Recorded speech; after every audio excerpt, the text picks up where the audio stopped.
Julie again, everybody, and great to see people concerned, thinking, and talking of action about the future of Ladakh and the world. We are passing through a very special juncture in the history of Ladakh, and I'm very critical about the state of Ladakh now, and also very appreciative on another front. So the critical part, to answer what Manlale was asking, what is Leh, urban or rural or what, I would call Leh an urban mess. That's the best I can call it. It's a total mess where Leh is exploding, unplanned and exploding and dying, a death of explosion, while at the same time killing the villages through an implosion.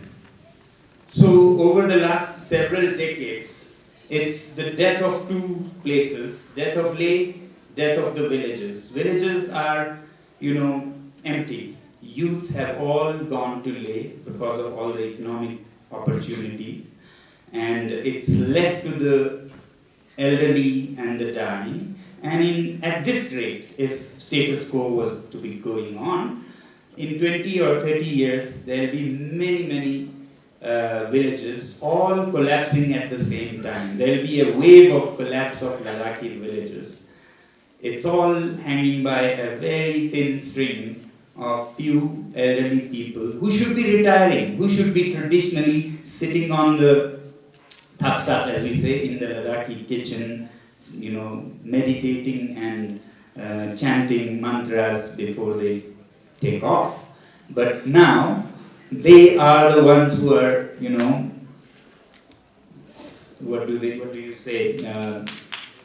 working their tails off, and young people have all left to Leh, to make Leh an even bigger mess. It's exploding, it's overpopulated, it's impersonal, and people don't even know who is who, and that's when, you lose your traditional social community bondings, and not only do you not help each other, you resort to crimes that are rising slowly, even in Leh, which we have very rarely heard.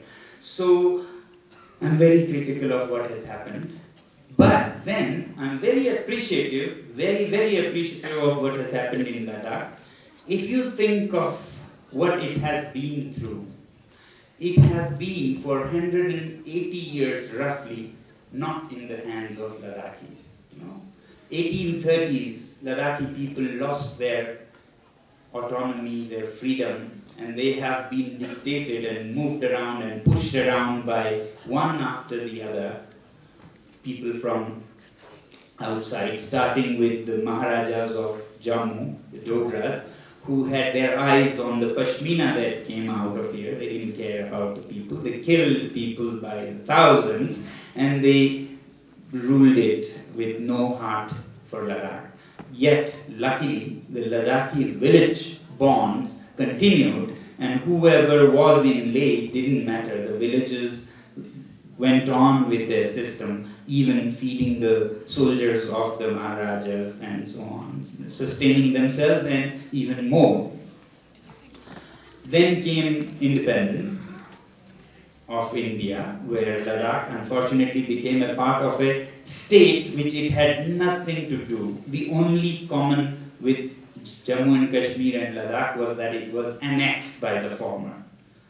Therefore, as soon as India became independent and Ladakh was to join India, it should have been given a choice to join as a respectable independent part of Indian Union, rather than a small district of Jammu and Kashmir, because it was illegitimately, through annexation, aggression, made a part of the Jammu and Kashmir. So, knowing that from the fire, into the fry pan of Jammu and Kashmir, where it had to take all the remote control development from capital that was 14 days of walk away in Srinagar. Ladakh was developed by frequently moving officers who had no clue about what Ladakh or even the mountains were. They perhaps saw snow for the first time here and yaks for the first time, and they were making policies for development of Ladakh. No wonder their policies were, this is what has caused, the urban mess is caused by policies like subsidizing Punjabi food at prices lower than what you will get in Punjab, to a place where people are struggling hard to eke out a livelihood and a crop from virtually farming on the moon land, you know.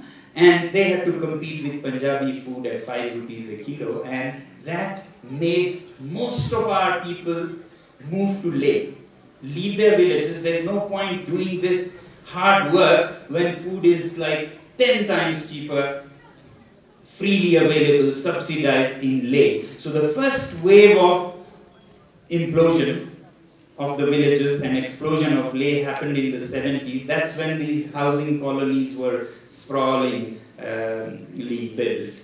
And it has gone through those policies. It has gone through an education system which has nothing to do with the children, where you heard in the morning, children were made constantly to feel that there is something wrong with being Ladakhi, that their biggest sin was to be born here. That's how children grew up. They were told they would become stupid eating sampa, and they didn't have anything else than sampa, so maybe half the people came to Leh to take subsidized rice in their rations so they could, eat not sambar.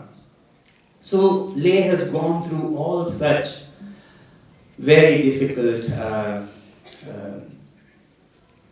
turns of destiny, and for that, to still be talking about future and happiness and cultural preservation and sustainable development, I salute Ladakh for sustaining through all these downs and few ups maybe.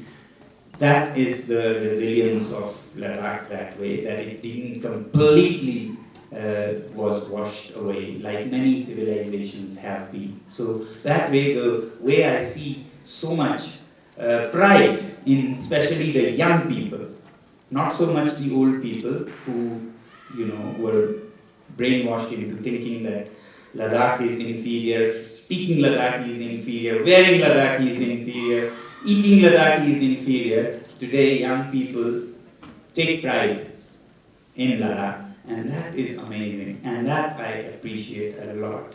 Now we are at a very, very, very special juncture in history again, where Ladakh will have the autonomy, the freedom to carve a path again in the form of a union territory where it will be the center of itself. It will no longer be a remote district of some other place that they had nothing historically to do, nor culturally, nor geographically, climatically, and so on.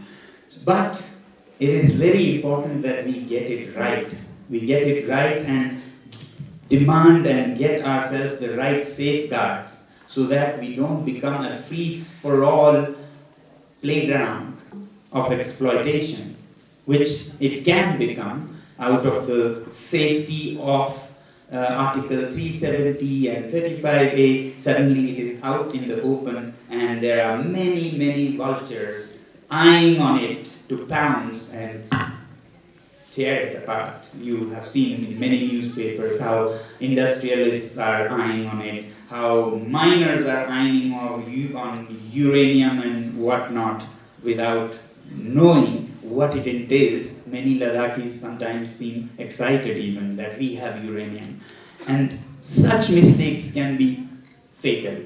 And that's why we at Himalayan Institute of Alternatives wanted that education shouldn't be just this degree that, school-going kids would come into a university and then come with a degree certificate, but it should be education of the grown-ups, education of the leaders. So the first students of this alternative university will be Ladakhi community leaders who went on a short course of Hayal for in total, some 12 days, to study what other union territories have done right, done wrong, what other states where distinct cultures, like Ladakhis, tribes they are called in India, scheduled tribes, have done and have not done right. In the northeast, they went to several states where safeguards for land, people, and the environment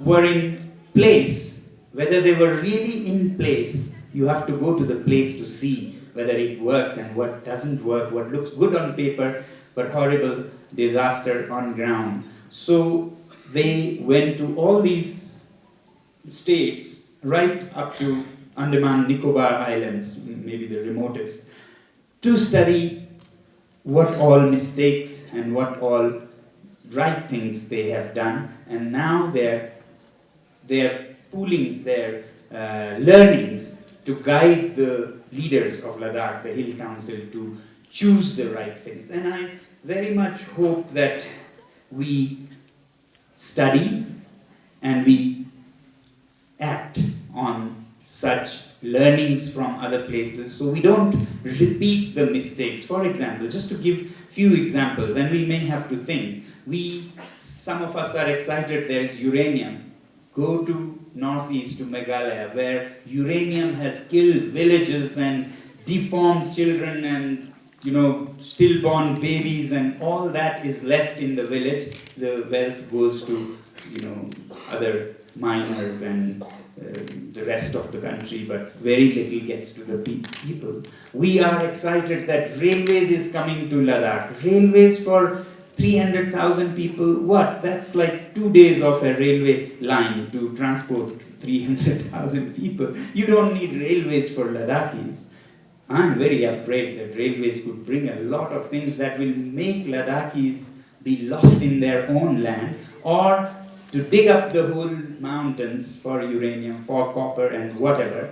And we had to learn from, again, northeast, where they were given railway lines, but the whole youth came out and protested for all the environmental devastation that the railway line was visibly supposed to looking at creating, and they protested. They stopped the railway, and that's what they take pride in, that we were able to stop this from happening.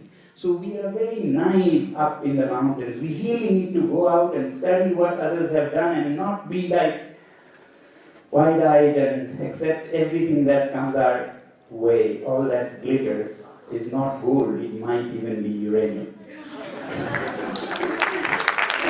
And the glitter might be of radiation. So we really have to invoke all that is possible to safeguard our land, our people, and not just people, our nature. Who will protect our wild animals? Who will protect our wild bushes and shrubs and trees like juniper and so on? And it's not just protecting Ladakh from outsiders. I keep hearing we have to protect Ladakh from outsiders. I see the equal need of protecting Ladakh from Ladakhis. Ladakhis can do as much damage if we are in trance with the same mentality that outsiders may come with greed and more resources and so on. Ladakhi is not a Ladakhi just by being born here. If you let yourself be used as a vehicle by the same thoughts, you would be doing more damage than others. So we need to really educate ourselves for that. And to educate ourselves, we need a great education system. This is the opportunity when we can convert all our schools into schools that cater to local needs of the people, that don't talk about F for fan in -30 Changtang, nomadic villages. F for fan doesn't help them. Or to make them memorize, we grow our rice with monsoon rain. That doesn't help Ladakhis. We have to localize. When we say local futures, we have to localize the education. We have to localize the medium of education, transaction. We haven't had Ladakhi as a medium. And our kids have been made to feel inferior for nothing more than not speaking the language that the books were written in. How about writing the books in the language that we are so good in, and suddenly overnight we become bright stars?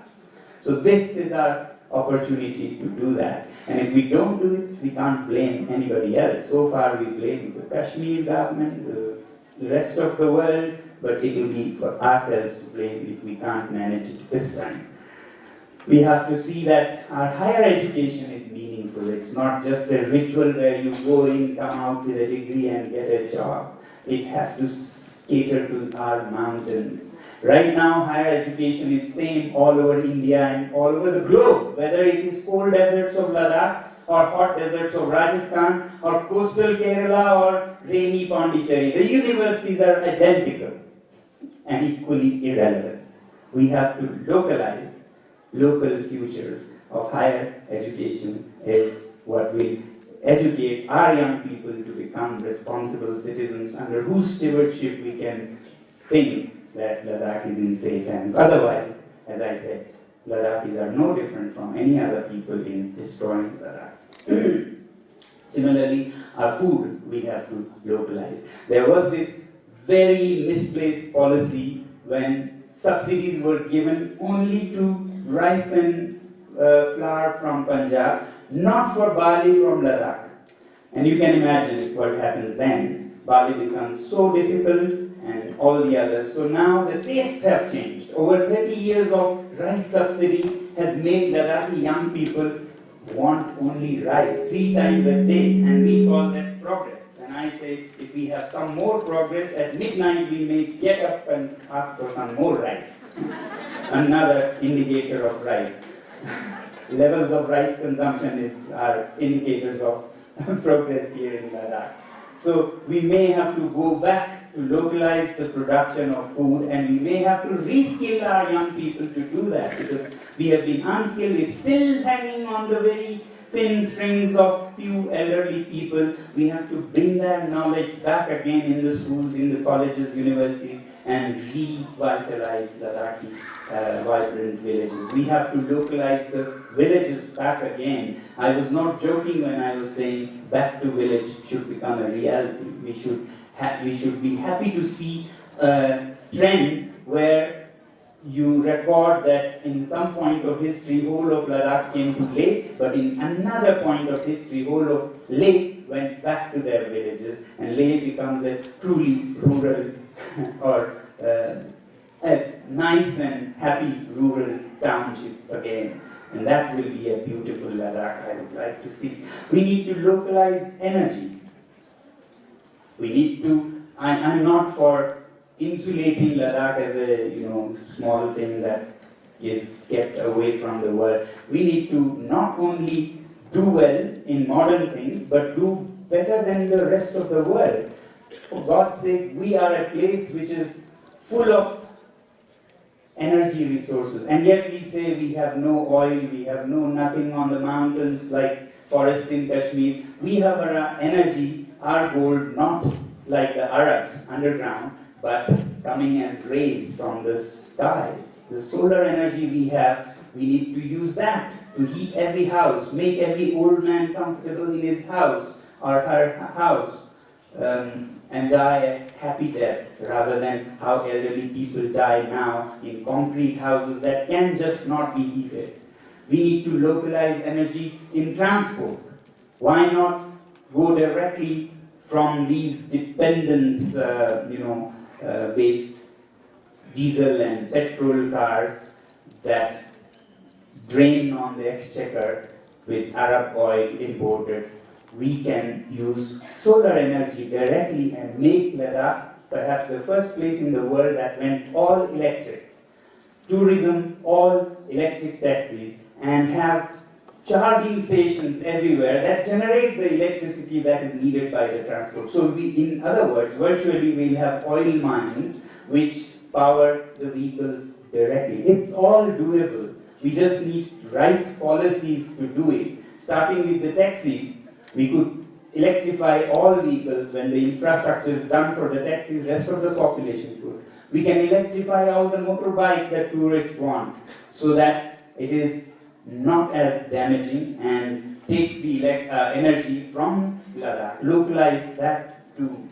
All this is all doable, but for such policies, I want to warn and urge you all, for such policies to happen, it won't happen because I'm making a speech here. It won't happen because you think this is a great idea. It will only happen when you become aware, sensitized, energized, educated, and you demand it and you push it and make the government change their policies. For that, every one of us needs to be educated in the right sense, like feel for it, sense this, deep inside our bones, how we have to keep Ladakh clean and green, not just for the Ladakhi human beings, but for our cousins in the wild, for our trees.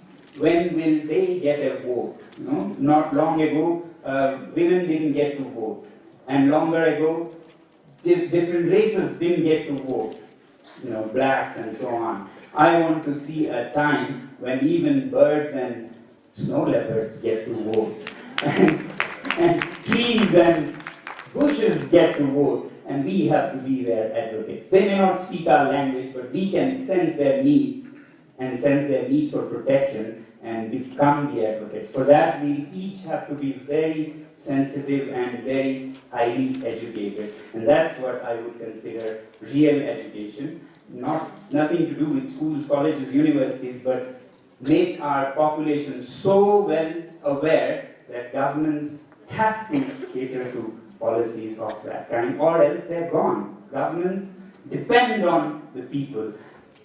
Truly, in a democracy, I don't think leaders lead and people follow. In a democracy, actually, people lead and leaders follow. So if the people are of this kind of concern and sensitivity, leaders will follow and make policies for them. If they don't, they do the way that many places in the world has gone. Thank you very much. Thank you.